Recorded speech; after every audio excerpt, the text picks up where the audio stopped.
ভারতবর্ষের 49টা সংবাদ মাধ্যমের খবরকে তারা স্ক্যান করেছেন, 49টা, যারা ভুয়ো তথ্য ছড়িয়েছে, এবং তাদের লিস্টের একেবারে ওপরে রয়েছে নান আদার দ্যান রিপাবলিক টিভি। তারা 5টা গুজব, বড় বড় গুজব ছড়িয়েছেন। তালিকাতে এর পরেই আছে হিন্দুস্তান নিউজ, লাইভ মিন্ট আর জি নিউজ, যারা 3টে করে গুজব ছড়িয়েছে। ইন্ডিয়া টুডে, এবিপি আনন্দ আর আজ তাক ছড়িয়েছে 2টো করে মিথ্যে খবর। এই প্রতিটা খবর ছিল বাংলাদেশকে নিয়ে, বাংলাদেশের সংখ্যালঘু মানুষজনদের উপর অত্যাচারকে নিয়ে। 18টা অন্তত এমন হামলার খবরে বলা হয়েছে যে আক্রান্ত হয়েছে হিন্দু, কিন্তু যার বা যাদের কথা বলা হয়েছে খোঁজ নিয়ে দেখা যাচ্ছে তারা আসলে মুসলমান। খবর বলা হয়ে গেল, মানুষ উত্তেজিত হলেন। তারপরে ফ্যাক্ট চেকে জানা গেল তো গেল, কি হয়েছে? তাদের কাজ, তাদের পারপাস সার্ভড। 5টা এরকম ভিডিও ছড়ানো হয়েছে যা কম করে 1 বছরের পুরনো এবং যার সঙ্গে এই সময়ের গন্ডগোলের কোনো সম্পর্ক নেই। বিহারের একটা দাঙ্গার ছবি, সেটাও বাংলাদেশের বলে চালিয়ে দেওয়া হয়েছে। অন্তত 7টা ঘটনাতে ওই আগস্ট অভ্যুত্থানের পরে বিভিন্ন মুসলমান এলাকা আওয়ামী লীগ কর্মীদের উপরে আক্রমণ, তাদের বাড়িঘরদোর পুরানোর ভিডিও বা ছবিকে হিন্দুদের উপরে নির্যাতনের প্রমাণ হিসেবে বলা হয়েছে, যদিও 7টা জায়গাতেই ক্ষতিগ্রস্ত মানুষজন মুসলমান সম্প্রদায়ের। কিন্তু দেখানো হচ্ছে সাম্প্রদায়িক ছবি, দেখানো হচ্ছে বাংলাদেশের ছবি, মুখ চোখ দেখে বোঝা যাচ্ছে বাংলাদেশ। এবার খবর দেখানো শুরু করা হলো যে এক হিন্দু মানুষের সন্তান নিখোঁজ হয়ে গেছে এবং এলাকার মানুষ তার দাবিতে মানববন্ধন শুরু করেছে। কি টাচি নিউজ! একজন হিন্দু সংখ্যালঘু মানুষের সন্তান হারিয়েছে, সাহা করে কাঁদছে, এবং তার পাশাপাশি মানুষজন মানববন্ধন শুরু করেছে, রেজিস্ট্যান্স অব দ্য হিন্দু। খোঁজ নিয়ে দেখা যাচ্ছে ঘটনাটা 2013 সালের বাবুল হাওলাদার নামে এক মুসলমান ব্যক্তির সন্তান হারিয়ে গেছে, সেই সময় এই সমস্ত হয়েছিল। প্রশ্ন হলো, কেন এটা ছড়ানো হচ্ছে?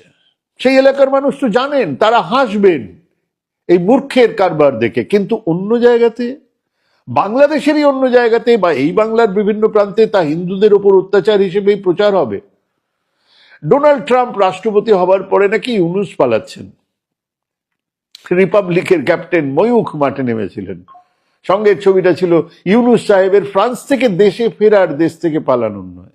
কিন্তু রটানো হলো যদি একটা ক্যাওস তৈরি করা যায়। 13 নভেম্বর করাচি থেকে চট্টগ্রাম এক জাহাজ এসে পৌঁছয় চট্টগ্রাম বন্দরে। বলা হয় 1971-এ এই জাহাজই নাকি অস্ত্র, কামান, বারুদ নিয়ে এসেছিল। আবারও এসেছে। ডাহা মিথ্যে দিয়ে আসলে ক্যাচাল পাকানোর চেষ্টা চলছে। 25 নভেম্বর চিন্ময় কৃষ্ণ দাসকে চট্টগ্রাম আদালত থেকে বের করার সময় এক আইনজীবী শফিকুল ইসলামের মৃত্যু হয়। প্রথমেই বলা হয় এই আইনজীবী নাকি চিন্ময় মহারাজের আইনজীবী ছিলেন। নাম বেরিয়ে আসে, ভুলটা প্রমাণিত হয়ে যায়। তারপর আরেকজনের হাসপাতালে শুয়ে থাকার ছবি ভাইরাল করে দেওয়া হয়, তার নাম রমেন রায়, তিনি নাকি আইনজীবী, তার ঘর ভেঙে দেওয়া হয়েছে এবং মধ্যখানে তার মাথা ফাটানো সেই ছবি হাসপাতালে দেখা যাচ্ছে। এদিকে চিন্ময় মহারাজের উকিলের নাম শুভাশিস শর্মা, ওই রমেন রায়ের সঙ্গে এই ঘটনার কোনো সম্পর্ক নেই। কারা ছড়াচ্ছে? নিশ্চিতভাবেই এপার থেকে ছড়াচ্ছে বিজেপির আইটি সেল ছড়াচ্ছে, কারণ খুব পরিষ্কার তাদের বাংলাদেশের হিন্দু বাঁচলো না মরলো তা নিয়ে কোনো চিন্তা নেই, থাকার কথাও নয়। তারা চায় এই দেশে, বিশেষ করে পশ্চিমবঙ্গে, সাম্প্রদায়িক টেনশন, সাম্প্রদায়িক মেরুকরণ। গত কিছু নির্বাচন সাফ বলে দিচ্ছে যে হিন্দু ভোটারদের আর সামান্য 3-4% যদি বিজেপির ধারে নিয়ে যাওয়া যায় তাহলে মমতা সরকারের বিপদ অনিবার্য। মানে উত্তর পূবের 7 সিস্টারের দখল প্রায় নেওয়াই আছে, সেখানে হিমন্ত বিশ্ব শর্মা লাঠি চালাচ্ছেন। মণিপুর সেখানে ভাগ করে দিয়ে, দাঙ্গা লাগিয়ে দিয়ে সেটাও দখলে। বিহারে তো নীতিশের বকলমে বিজেপি রাজ্যপাট চালাচ্ছে, নীতিশ সরে গেলে সেখানে তো বিজেপিরই রাজ। উড়িষ্যায় এসে গেছে কবজায়, কেবল বাংলাটা এলে দৈর্ঘ্য প্রস্থে সমান হয়ে যাবে। বুঝেছ উপেন? এটাই উদ্দেশ্য। এবারে আসি দ্বিতীয় বিষয়ে, কোন মুখে আমরা অন্য আর এক দেশের সংখ্যালঘুদের অধিকার নিয়ে কথা বলবো? এরা দেশে দেশে মানবতাবাদের জ্ঞান দিয়ে বেড়ান, সেই রকম বসুধৈব কুটুম্বকম বলা আমাদের দেশে সংখ্যালঘুরা প্রতি ক্ষেত্রে আজ নির্যাতিত। তাদের ধর্মস্থান নিয়ে এক লাগাতার এমন প্রচার চলছে যে তারা আজ নিজেদের পাড়ার মসজিদটাকেই দুর্গ করে তুলছেন।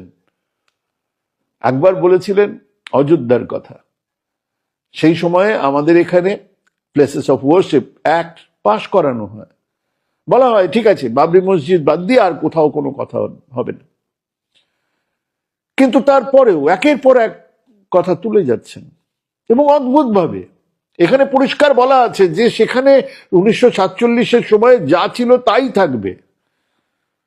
তো কোর্টে চলে যাওয়া হচ্ছে, কোর্টে গিয়ে বলা হচ্ছে যে ওখানে তলায় আমাদের মন্দির ছিল। এবারে কোর্ট তো সোজাসুজি বলেই দিতে পারতো না, প্লেসেস অফ ওয়ার্শিপ অ্যাক্ট আইন আছে, আমরা এই আইন যতদিন থাকবে ততদিন পর্যন্ত আমরা কিছু করতে পারবো না। তারা বলছে না ঠিক আছে, পাল্টানো তো দূরের পরের কথা, খুঁজে তো দেখি, অর্থাৎ তদন্ত চলুক, অর্থাৎ জল গরম হোক, হাওয়া গরম হোক, সেখানকার সংখ্যালঘু মানুষজন আতঙ্কে থাকুক, এটাই কাজ কারবার। 4 বছর ধরে এই মামলা ঝুলে আছে সুপ্রিম কোর্টে। এই বিচারপতি চন্দ্রচূড় বলেছেন হ্যাঁ ঠিক আছে প্লেসেস অফ ওয়ার্শিপ অ্যাক্ট আছে, আমরা তো পাল্টাতে দিতে পারি না, কিন্তু তদন্ত করে দেখতে ক্ষতি কি, তলায় কি আছে? কি তদন্ত করবেন? কিসের তলায় কি পাওয়া যাবে? তাজমহলের তলায় শিব মন্দির আছে বলে তাজমহলটা ভেঙে তলায় খুঁজে বার করা হবে? আজকে সেলিম চিশতির দরগা ভাঙা হবে, আজমের শরীফ। এই সেদিন 3টে বাচ্চা ছেলেকে বেধড়ক মারা হচ্ছে, বল জয় শ্রীরাম, বল জয় শ্রীরাম, বল জয় শ্রীরাম, তারা প্রাণের ভয়ে চিৎকার করছে জয় শ্রীরাম, তারপরেও থাপ্পড় কিল ঘুষি, একজনের মুখ দিয়ে স্বভাববশত মুসলমান ছেলে, বাচ্চা ছেলে, হায় আল্লাহ বেরিয়ে গেছে, তাকে আবার বেধড়ক মার। আর তারপরেই এখানে ক্ষান্ত নয়, 3 বাচ্চার ওপরে, ক্লাস 3-4 বাচ্চার ওপরে যারা এই অত্যাচারটা চালালেন সেই ভিডিওটা তুলে তারাই ভাইরাল করে দিলেন। এবার মজাটা দেখুন, সেই একজন বদমাশের করা সেই ভাইরালকে 2-3 জনের করা সেই ভাইরাল ছবিটা বাংলাদেশের মানুষের হাতে হাতে ঘুরছে। এই হচ্ছে গিয়ে হিন্দুরা মুসলমানদেরকে মারছে, অতএব সেখানে রিপারকেশন তৈরি হবেই।